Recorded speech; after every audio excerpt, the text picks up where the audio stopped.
Welcome, and we'll start off, of course, with our bracha. Baruch atah Adonai Eloheinu melech haolam, asher kitshanu b'mitzvotav, v'tzivanu la'asok b'divrei Torah. Amen. And we'll start again doing the screen share.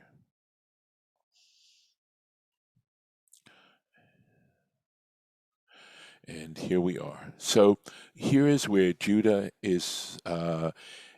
He sees Tamar. He doesn't recognize her. That the Torah is very clear about that, and he sees her sitting openly and publicly at the crossroads, and he assumes that she is a prostitute, and we'll see that. We'll see that in the text. This is as we sort of discussed yesterday, it's interesting from the point of view of that what is clarified is what Tamar is doing. That it's very, very clear, made very clear that her motivations are pure motivations. She is using a method that one would not consider exactly pure. And as I said, I don't believe the Torah suggests that the ends justify the means, but this is an example of where one might say it, that there's a circumstance where that could happen. And even if the Torah is clarifying and the tradition is clarifying Tamar's motivations, Judah, he's acting in a questionable, considering we consider him a tzaddik, as actually is stated elsewhere. This isn't exactly the behavior of a tzaddik, and I think it's given me a lot of food to chew on in terms of how the Torah is judging him here. And we'll see. There's definitely some judgments to be made, especially because he was instrumental in the sale of Joseph and in the deception of the father. But he's not brought to task so much for the fact that he's consorting with a prostitute.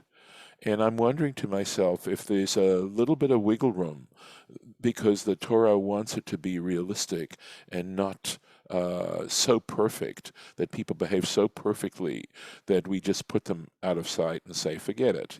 This is just not, it's not the kind of behavior that any human being is capable of.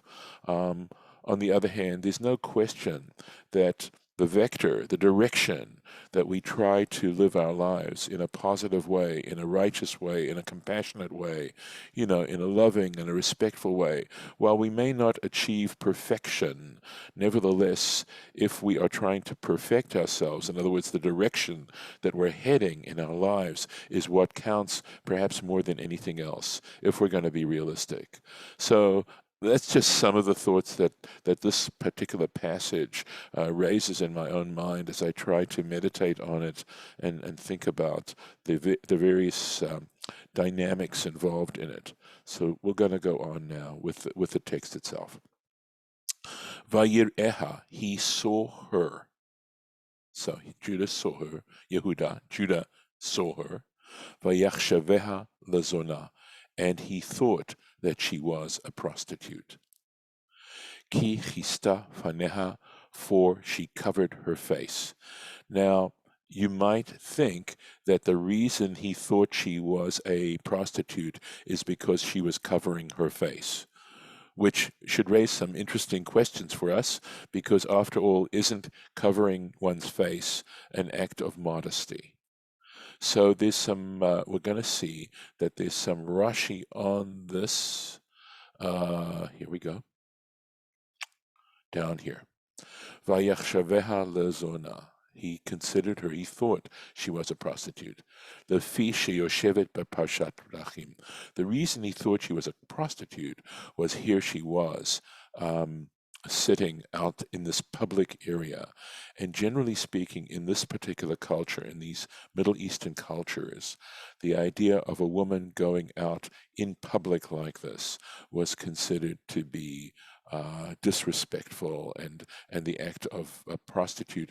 And in fact, some of you may be familiar with a term for prostitute, nafka. You've heard that term nafka as referring to a prostitute. The word nafka in Aramaic means to go out, and it's actually an abbreviation for the term nafka bara, to go out in the streets. So maybe, it's close to an English word streetwalker, which I think is also a reference to a prostitute.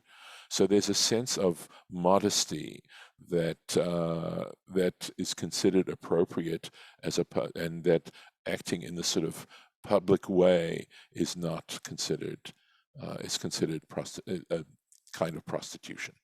Okay, so keep going. So that's why he thought she was a prostitute. Ki chista paneha, for she covered her face. Velo yachol lirota lahakira, and in the sense that he was not able to see her and to recognize her. Umidrash rabotenu, and we have this midrash, right? Kista paneha, that she covered her face, kishahaita bevet chameha, when she was in her father-in-law's house. Haita tsnu'a, she was modest. Lefichach lo chashta, and for this reason, he did not suspect that she, that is Tamar, would ever act as a prostitute. So this gives a whole different implication to that phrase ki chasta or chista paneh, that she covered her face, that she was basically a modest person, even when she was living in Judah's house, married. Onwards. Vayet elah, he turned aside to her. It seems though like a contradiction then, because a real prostitute would not cover her face. Right.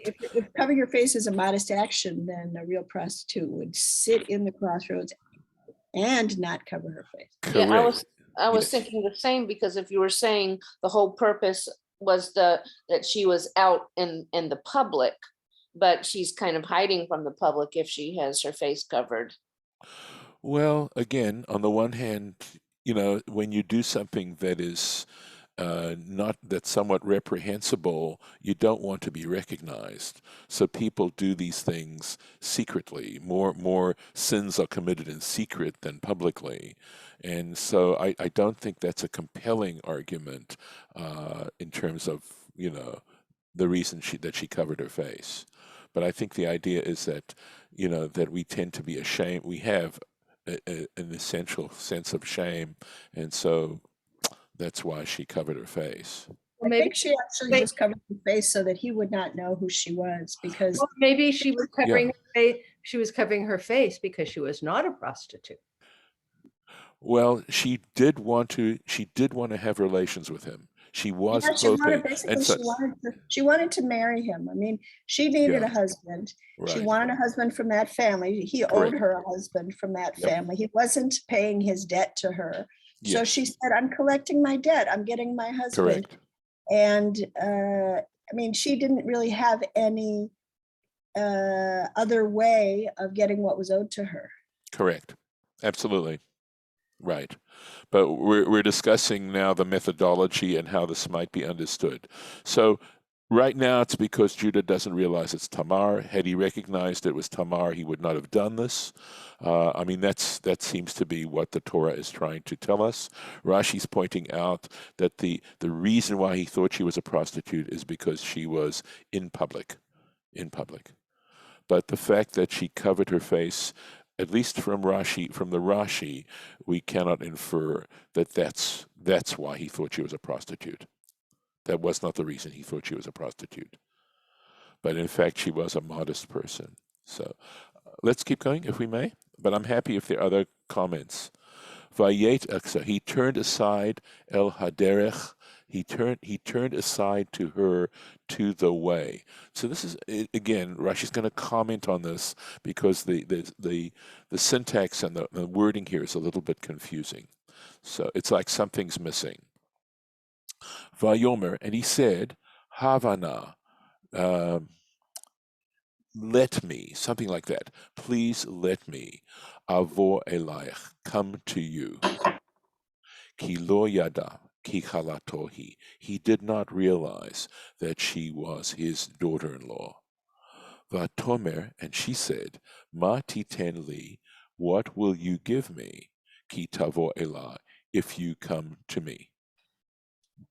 So the language is interesting, right? The somewhat modest language that's being used here.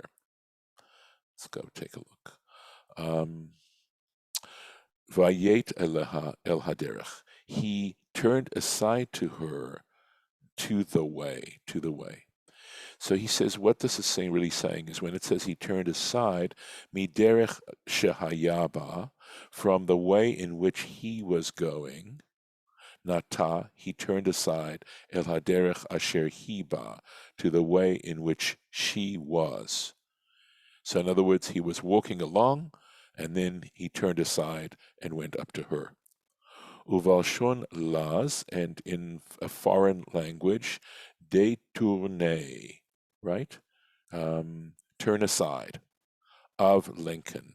Lincoln, I thought meant links. I know refers to left, right? So I'm not that familiar with this particular Yiddish term, but again, it means he turned aside, is what the Hebrews, Rashi's telling us the Hebrew essentially means. The expression havana, please, right? Hachini atzmech. What it means is, please prepare yourself. Literally, I'm saying, v'da'atech, and your thoughts, your feelings, etc., to this, for this. In other words, please consider. Please consider. Kol lashan hava, right? Anytime it uses this expression hava, lashon hazmanahu, it is an expression of prepare yourself or consider yourself, something like that. Chutz mimakom sheyesh letargumor, except in a place where one has to interpret it b'lashon netina, where it has to be understood as as an expression of give. And he says, so when you're asking someone to give something, Va'af otan shel hazmana, but he says, even in those cases where the word hava means please give, right, where it means that. I'm sorry, here, Va'af otan shel hazmana, he says, I'm sorry, forgive me, even in those cases where it means to prepare yourself, krovin lidlashon netinaha, nahem, it still has the basic meaning of giving, right? In other words, if I'm saying to you, consider, so I'm saying, please give consideration. So Rashi's saying they're not distinct meanings of the word hava. They really are connected to each other when it's saying prepare, in one sense. Excuse me. So she's asking him for what the payment is going to be. Vayomer, and he said, Anochi ashalach gedi izim min hatzon. He says, I will send to you a goat, right? A kid of goat from the flock. So he's basically saying, right, he's going to send her a goat. I'll see if Rashi says anything about the point that it doesn't just say gedi, but it says gedi izim, right? Because an aze is a goat. So in other words, it means here a young goat, a kid from the flock. Vatomer, and she said, Im titen ervon ad sholchecha. She says, well, okay, but only if you give a pledge until you actually send the kid. So he's saying, well, I'm going to do this, and she's saying, well, I want a pledge until you actually send it, and then you can redeem the pledge. Nothing here that I can. Let's hear this. I'm sorry. Here we are. Yeah, right. Ervon. It's a word that he gives. So Rashi gives a more common Hebrew word for ervon, and it means a mashkon. A mashkon is a pledge. Vayomer, and he said to her, Ma ha'eravon asher eten lach. What pledge do you want me to give you? Right? What is the pledge I should give you, that I should give you? Vatomer, and she said, Chotamcha, your signet ring, uftilecha, which is understood as, it's translated very often as your cord, like a petil tchelet, right? We have the little fringe of blue. Umatcha, and your staff, asher beyadecha, which is in your hands. Vayitenla, and he gave it to her. Vayavo elaha, he came to her. Vatahar lo, and she was pregnant to him. That's the Hebrew here. And Rashi's going to analyze all these expressions. Chotamcha, right, we said was your signet ring. Uftilcha, your cord. So he says, Izkatcha, this is the Aramaic, this is how Onkelos translates it. Izkatcha would be your signet ring. Veshoshifach, Izkatach, veshoshifach. Shoshifach means your cloak. Taba'at, so he explains, Taba'at, the ring, Sha'ata chotemba, with which you seal something, with which you sign and seal something. V'simlatcha, and your cloak, Sha'ata mitkaseba, with which you cover yourself. Vatahar lo, right, it says she became pregnant from him. So Rashi is sort of interested in this law because it could simply say Vatahar in the context of this particular story. If it did not say law, right, from him, and it just simply said Vatahar, she became pregnant, would you assume that it was anybody else? I mean, the context is clear. If it had just said she became pregnant, you would know it's from Judah. That's who it's from. So what is the purpose of this law in the text itself as we look deeper into this text? And Rashi says, Giborim, in other words, strong men, Keyotsebo, etc., just like him. So when the law here means that she was going to give birth to children like him, tzadikim kiyotzebo. In other words, strong people like him, tzadikim kiyotzebo, and righteous people like him.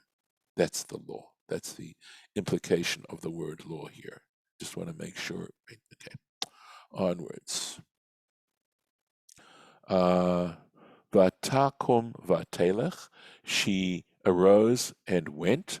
Vatasar tzeifa me'aleha, and she removed her veil from her. Vatilbash bigdei almanuta, and she put on the clothing of her widowhood. Vayishlach Yehuda ekedi hazim, and Judah sent the kid, biyad re'ehu, by means of his friend Ha'adulami, the Adulamite, Lakachat ha'eravon miyad ha'isha, to retrieve the pledge from the woman. Velo metza'ah, but he didn't find her. Vayishal et ansho, so he inquired of the people anshe hamakom, Makoma, that he asked the people of her place, Lamor, with these words, quote, Aye HaKadesha, where is the Kadesha? Notice this word, understood to mean, in this context, prostitute. Where is the prostitute? Aye HaKadesha, he be'enayim al haderech. Where is the prostitute that sits at the crossroads?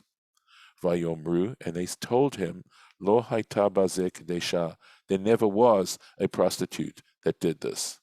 There is no such person. Let's see if there's a Rashi yet. There it is. So there's this word kadesha, and which has normally when we think of the word kadosh, right, we think of it in a very positive sense. But the word kadosh actually means dedicated. So To say Hashem, when we say Ata Kadosh, it means you are dedicated, you are unique. It means to be uniquely dedicated. And when we try to become Kadoshim, right? When we want to act, the Torah actually says in Leviticus chapter 19, Kadoshim to you shall be sanctified. So this word sanctified actually has to do with dedication. My professor of liturgy when I went to rabbinical school, Jacob Pedachovsky, used to say it simply means special. So mikudeshet, dedicated, umizumenet, and prepared, ready.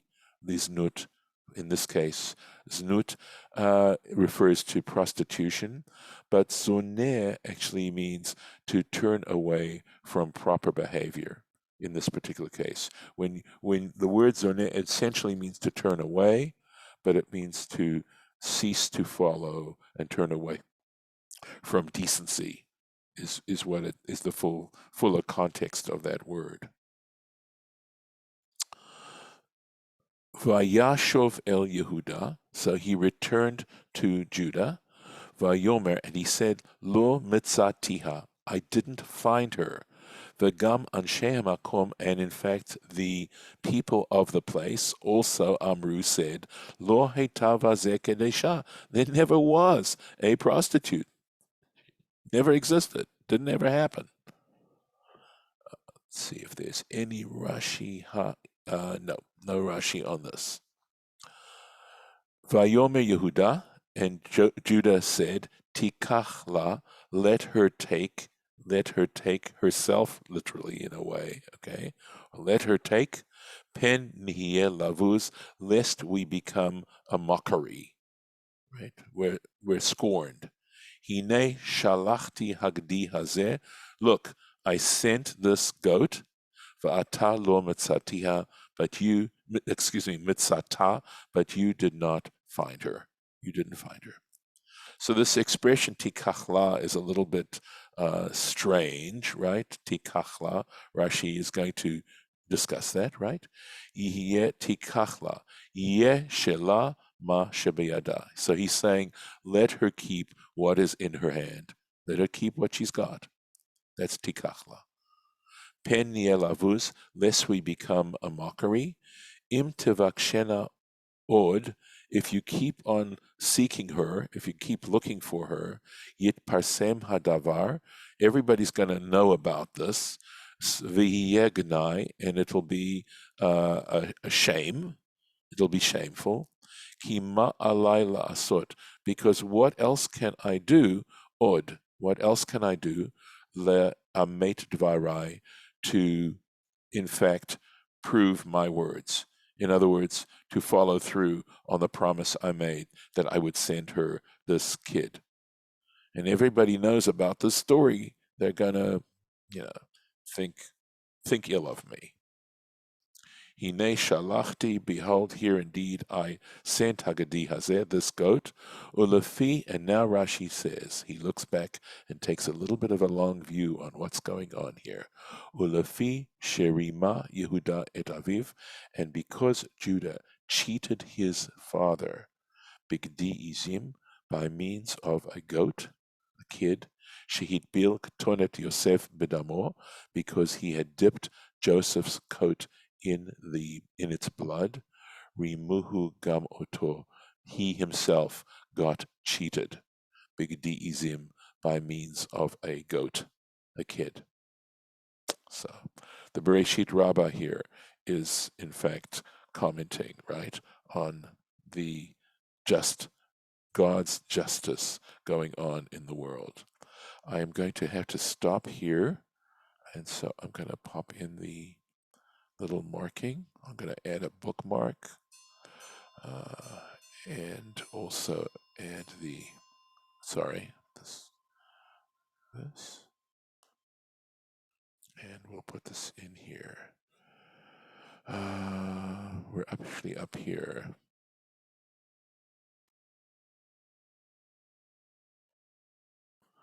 And with God's help, we will come back to this.